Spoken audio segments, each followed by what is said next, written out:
আসসালামু আলাইকুম। ঈদ মোবারক। সন্ধে ৭টা, বাংলাদেশ বেতার খুলনা। খবর পড়ছি উৎপল শুভ্রমণ্ডল।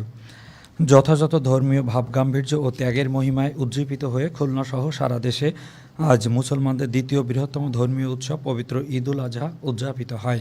পবিত্র ঈদুল আজহা উপলক্ষে রাষ্ট্রপতি মোহাম্মদ শাহাবুদ্দিন এবং প্রধানমন্ত্রী তারেক রহমান পৃথক বাণীতে দেশবাসীকে শুভেচ্ছা জানিয়েছেন। ঈদের সকল জামাতে দেশ, জাতি ও সমগ্র মুসলিম উম্মার শান্তি, অগ্রগতি ও সমৃদ্ধি কামনা করে বিশেষ মোনাজাত করা হয়। এদিকে সরকার ঈদুল আজহা উপলক্ষে বিস্তারিত কর্মসূচি গ্রহণ করেছে। মহানগরীর প্রধান প্রধান সড়কসমূহ ও গুরুত্বপূর্ণ চত্বর, সড়ক, দ্বীপ ও সার্কিট হাউস ময়দান জাতীয় পতাকা এবং বাংলা ও আরবিতে ঈদ মোবারক খচিত ব্যানার দিয়ে সজ্জিত করা হয়েছে। সকল হাসপাতাল, কারাগার, সরকারি শিশু সদন, ছোটমণি নিবাস, সামাজিক প্রতিবন্ধী কেন্দ্র, আশ্রয় কেন্দ্র, সেফ হোমস, ভবঘুরে কল্যাণ কেন্দ্র ও দুস্থ কল্যাণ কেন্দ্রে উন্নত মানের খাবার পরিবেশন করা হয়। বাংলাদেশ বেতার খুলনা এ উপলক্ষে বিশেষ অনুষ্ঠান প্রচার করছেন এবং স্থানীয় দৈনিকগুলো ইতিমধ্যে বিশেষ কড়পত্র প্রকাশ করেছে। খুলনা মহানগরীতে ঈদের প্রথম ও প্রধান জামাত সকাল 7টায় টাউন জামে মসজিদে অনুষ্ঠিত হয়। মুফতি আব্দুর রাজ্জাক এতে ইমামতি করেন। এবারে এর উপর শুনুন আমাদের মহানগর সংবাদদাতার পাঠানো একটি প্রতিবেদন। যথাযোগ্য মর্যাদা, ধর্মীয় ভাবগাম্ভীর্য ও বিপুল উৎসাহ উদ্দীপনার মধ্যে দিয়ে আজ বৃহস্পতিবার খুলনায় পবিত্র ঈদুল আজহা উদযাপিত হয়।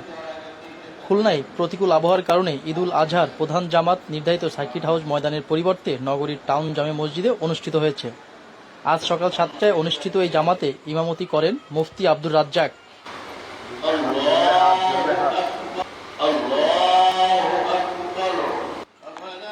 ঈদের প্রধান জামাতে খুলনা 2 আসনের সংসদ সদস্য শেখ জাহাঙ্গীর হোসেন হেলাল, খুলনা সিটি কর্পোরেশনের প্রশাসক নজরুল ইসলাম মঞ্জু, বিভাগীয় কমিশনার মোহাম্মদ আবদুল্লাহ হারুন সহ প্রশাসনের ঊর্ধ্বতন কর্মকর্তা, বিভিন্ন রাজনৈতিক দলের নেতৃবৃন্দ অংশগ্রহণ করেন।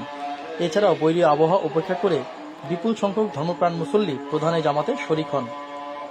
এ সময় সিটি কর্পোরেশনের প্রশাসক নজরুল ইসলাম মঞ্জু বলেন, আজকের এই দিনে আমি খুলনাবাসীকে ঈদ মোবারক জানাই, শুভেচ্ছা জানাই।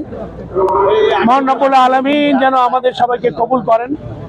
এটি শান্তিপূর্ণ দেশ, একটি সম্প্রীতির দেশ যেন আমরা গঠন করতে পারি, সেই প্রত্যাশা আমাদের। সেই নিয়ত নিয়েই আমরা ঈদুল আজহার নামাজে শরীক হয়েছি।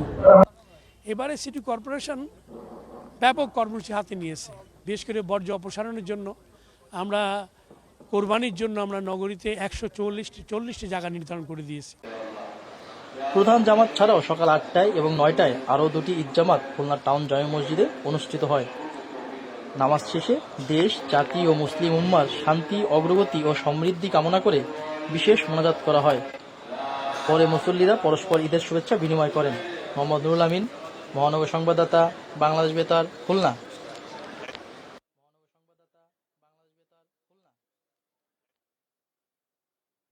এছাড়া সিটি কর্পোরেশন পরিচালিত 31টি ওয়ার্ডের বিভিন্ন মসজিদে ঈদের নামাজ অনুষ্ঠিত হয়। বাগেরহাটে ঈদের প্রধান জামাত অনুষ্ঠিত হয় ঐতিহাসিক 60 গম্বুজ জামে মসজিদে। সংসদ সদস্য শেখ মঞ্জুরুল হক রাহাত ও জেলা প্রশাসক গোলাম মোহাম্মদ বাতেন এখানে ঈদের নামাজ আদায় করেন। সাতক্ষীরায় ঈদের প্রধান জামাত অনুষ্ঠিত হয় কেন্দ্রীয় ঈদগাহ ময়দানে। যশোরে কেন্দ্রীয় ঈদগাহ ময়দানে ঈদের প্রধান জামাত অনুষ্ঠিত হয়। বিদ্যুৎ, জ্বালানি ও খনিজ সম্পদ প্রতিমন্ত্রী অনিন্দ্য ইসলাম অমিত এখানে ঈদের নামাজ আদায় করেন। ঝিনাইদহে ঈদের প্রধান জামাত অনুষ্ঠিত হয় ওয়াজির আলী কেন্দ্রীয় ঈদগাহ ময়দানে। মাগুরার নোমানী ঈদগাহ ময়দানে ঈদের প্রধান জামাত অনুষ্ঠিত হয়। সংসদ সদস্য মনোয়ার হোসেন খান ও জেলা প্রশাসক মোহাম্মদ আবদুল্লাহ আল মাহমুদ এখানে ঈদের নামাজ আদায় করেন। কুষ্টিয়ায় ঈদের প্রধান জামাত অনুষ্ঠিত হয় কেন্দ্রীয় ঈদগাহ ময়দানে। চুয়াডাঙ্গায় ঈদের প্রধান জামাত অনুষ্ঠিত হয় চানমারি ঈদগাহ ময়দানে। মেহেরপুর পৌর ঈদগাহ ময়দানে ঈদের প্রধান জামাত অনুষ্ঠিত হয়।